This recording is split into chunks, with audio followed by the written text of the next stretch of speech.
So now we're looking at number 1143.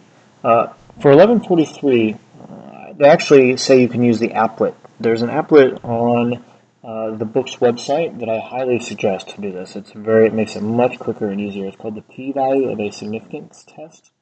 I think it might show up just as p-value on that list of applets. But really what you have to do is just take the information to put it in. It actually will just give you the p. It's so much quicker than actually running the formulas. Now, obviously, you need to know formulas for the AP test and for the test that we're going to take for the chapter. But for right now, you can actually just plug in the values.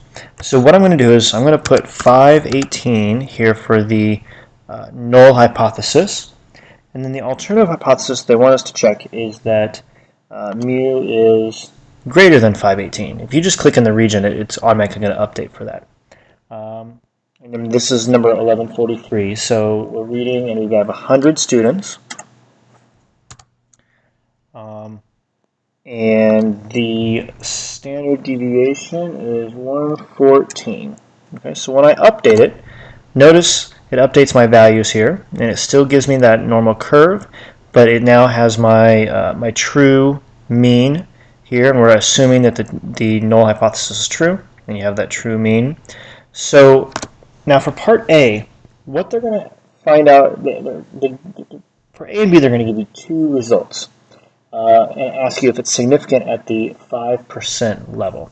The first one is 536.7. So 536.7 goes in, and if I show the P, then notice we have 536.7, and this gives us a p-value of 0.0505.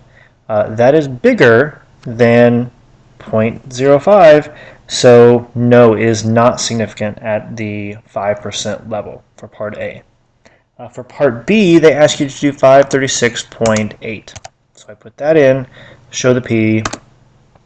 In this case we get 0.0495, which is less, so this is significant. The point they're making in this is that the difference is so little between the two, because remember, we're talking about math scores, and the SAT doesn't really do tenths of scores anyways, so this difference isn't really significant for us. So it just shows that this, that's not a magical number. The 0.05 is not a magical number.